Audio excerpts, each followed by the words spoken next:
guys, the hype is real. The hype is more hype than it was last year. Week 1 in the NFL is over, and it is now week 2. Okay, we are filming this a little early. All right, so we are actually filming this before the Thursday night football game. That's my bad.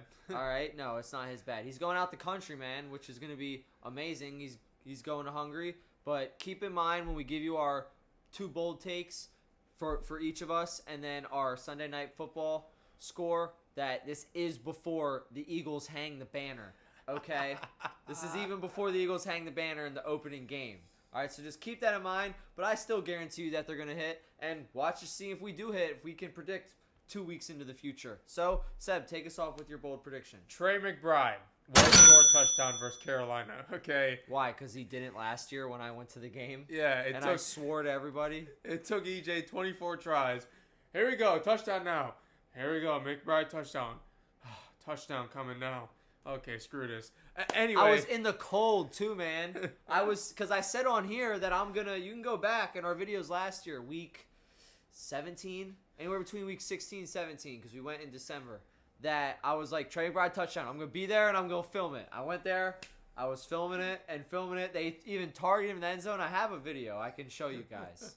They targeted him in the end zone, and it never happened. I did it so many times that he's right, 24 times. How much videos I took and how many red zone attempts they had to where they could have got this touchdown. I could have been there live to watch my bold prediction hit.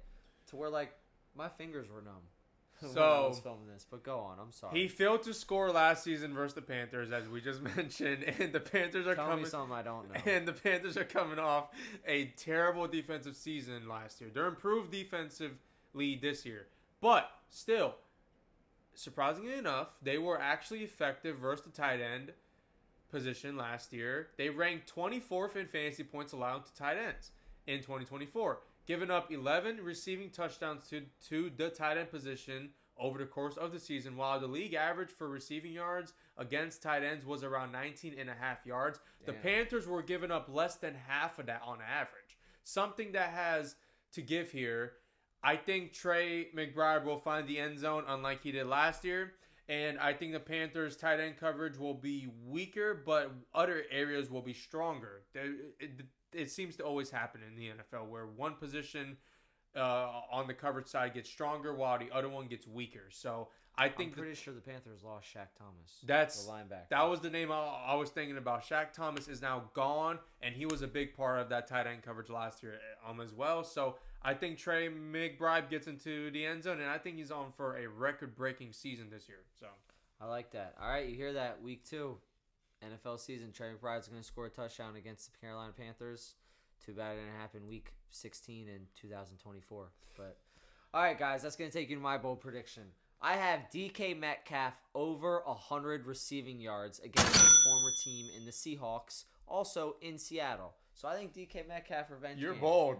You're bold. I think he's going over 100 yards. I think he's going to go off. Man, let's be real. It's Aaron Rodgers' number 1 receiver against his number 1 receiver's old team. It's his number 1 receiver playing against his old team, and that's Aaron Rodgers' number 1 receiver. Do you trust the play calling down in Pittsburgh though? The play calling? Yeah. Bro, Aaron Rodgers is going to call his own play. Okay. Bro, Aaron Rodgers, okay, is a petty guy. Is he not? I understand that, but okay. he's also washed. And now, on his new team, all right, on his new team, his new wide receiver 1 is playing against their former team. You don't think he wants to feed him the ball? So, to back that stat up, okay. You are really going at this guy here. Fuck. Okay. I guess you could turn the light on and off whenever we just figured out something new with our mic here on Knockouts on the Run Sorry, podcast. Dumb and Dumber over here. The light can turn on or off. But either way, I think back that turns to my the mic on and off, actually. Back, we'll hear it. All right, back to my prediction. Aaron Rodgers, number 1 receiver, playing against his old team. Revenge. Listen to this. Aaron Rodgers, number 1 receiver, averages 6.7 100-yard games per season. All right? I don't think DK Metcalf is going to go over 100 yards against Sauce Gardner. I don't think that's going to happen. And that's who Sauce Gardner had a really bad I think Sauce Gardner is going to shut down DK. Yeah. Like how they match up. I think because DK is not a route runner. Dude, I really hope Christian Gonzalez comes back for week 3. He's out for week 1 as of right now. Wow. With his And hamstring. y'all play that he hurt Tyreek in Hill June. next week? I mean, Yeah. that's tough. Yeah, no. They need to be back week 2, not week 1. Carlton Davis could handle that Tyreek Hill. I don't think so. Either way, okay. Aaron Rodgers, like I said, 6.7 100-yard receiving games from his number 1 receiver. That's what he provides. And he's not getting 100 yards. DK Metcalf is not getting 100 yards his first game against Sauce Gardner when the Steelers play the Jets week 1.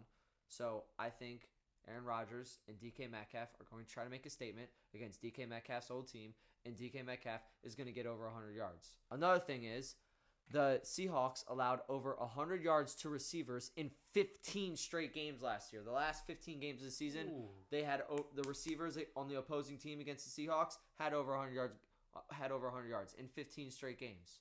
All right? DK is the best receiver that Rodgers has had in the past 3 seasons. You agree with that? You think out of the last 3 seasons, DK Metcalf is the best? Damn, I thought I was going to strike a reaction out of him. No, Garrett Wilson sucks. What about Devontae Adams? Devontae Adams, he's old. So you think DK right now is better than Devontae Adams DK and Garrett right Wilson? now is better than Devontae Adams and Garrett Wilson. And who they were 2 years ago. Yes. So DK Metcalf is better than Garrett Wilson. Yes. And DK Metcalf is better than Devontae. The current Devontae Adams last year. Not the overall Okay. Devontae Adams. The current See, Devontae Adams. I thought you were going to disagree with me on No, that. I thought you were going to disagree DK with Metcalf that. had an amazing year last year. Let's not even lie about it. Some people think it was a down year. So what I'm going to ask, okay, is for the audience to comment down below if you agree with what I just said.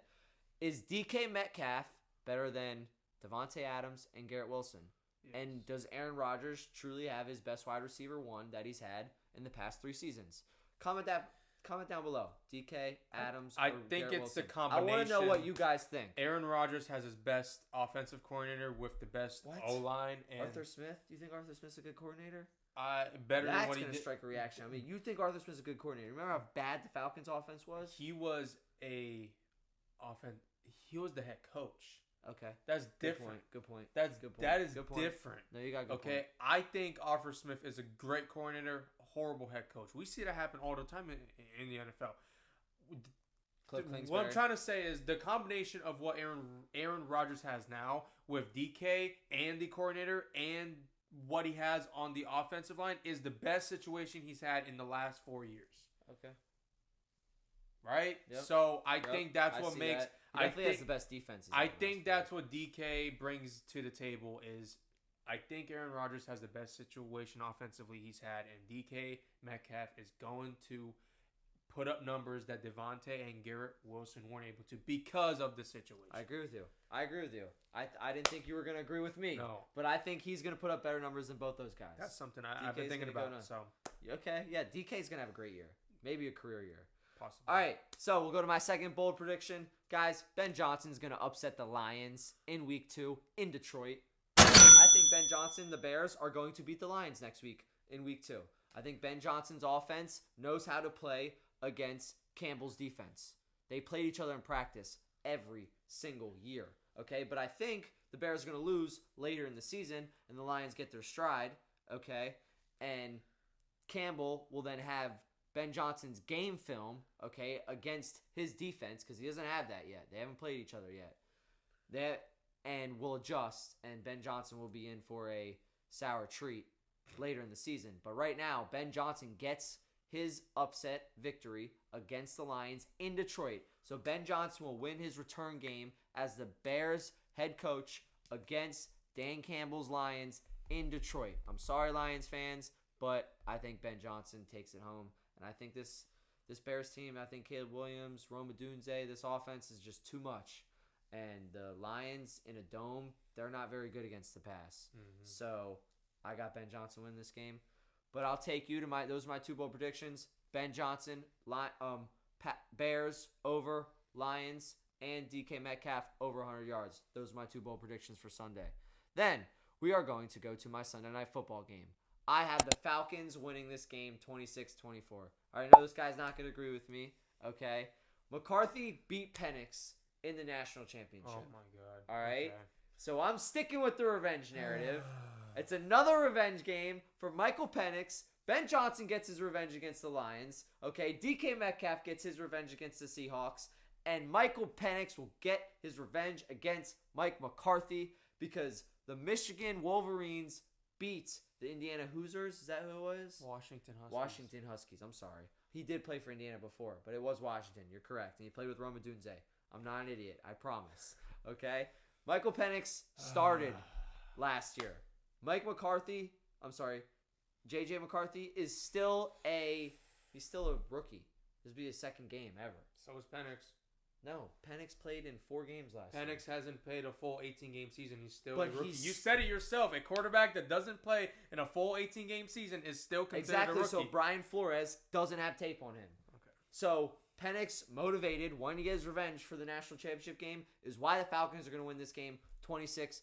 Whatever. This Falcons offense against this Whatever. Minnesota defense is insane, man. You're DBs just are not looking for good. anything that leads to Minnesota only winning 3 games. That's all No, you're looking for here. I think this Falcons offense is better. I think Every I week think Michael you're gonna Penix see is up better. here, oh, Minnesota's gonna lose. Oh, Minnesota's gonna lose. He's gonna find some BS reason. Oh, they played 4 years ago in the national championship. And this is a revenge for that. Yeah, College it's a revenge football, for the other NFL, quarterback, and they're in the same NFL, draft. college football, NFL, college football, Michigan Wolverines, Washington Huskies, And Penix carried the Huskies to the championship. All right, man. It's not hard for a quarterback to carry the Wolverines. Every to the week championship. we're gonna see a Minnesota loss because he just needs to put All right, man. some pressure onto his pick, right? Give me your last bold take, and then also I want to hear your Sunday Night Football. All right, so let's hear about it. All right, so Your bold my prediction? my second bold prediction aligns with my Sunday Night Football. Okay, so I got Minnesota money line, Minnesota beating Atlanta in Minnesota. Okay, the Vikings have a historical advantage in this matchup, having won 22 games to the Falcons 12 in their head-to-head history. They are 8-1. They went 8-1 at home last season, with 2-0 on primetime games in Minnesota in 2024. Minnesota is the more experienced team, better coaching, better defense, and better schemes. Defense, yes, maybe. Now, Minnesota's defense is EJ's suspect. right about one thing once in a blue moon. We all find a nut here and there, right? But he is right about one thing. JJ McCarthy is a true rookie quarterback. Michael Penix is still considered a rookie in the full season terms, but he has more experience than JJ does. So the Falcons would win this game with one way, and that's JJ crapping the bed. Now, the good thing is JJ is going to have one game under his belt before this game comes on. And if I'm not mistaken, they're playing a hard team this week, right? So I think JJ is going to get his ass whooped in week 1. And then he's going to turn around and lead a legendary game. Takes you to my Sunday night score prediction. The Minnesota Vikings will put up 30 points on the Falcons to their 22. This would be a one-score game. And listen, Kevin O'Connell, Vikings money line. I wonder Vikings how good money that line is. I wonder with how the good score that is. prediction to be 3-0. So 30 points for Minnesota, not Atlanta. Okay, so the team total over 22. 22 points will be the Falcons. So if the 30 spread to 22. If the spread's over 3.5, take that, and I guess put the Vikings over 30 scored points. Too. I have faith in Justin Jefferson, not only because he's on one of my fantasy teams, but I got faith in this offense. I got faith in the backs. Listen, this is going to be a great game. I think JJ gets his first win at home, okay, on home soil, on primetime, and JJ will have a 1-0 primetime record. So, that concludes that. We disagree on a lot of things, apparently, going into week 2. Great start. Great start. I like it.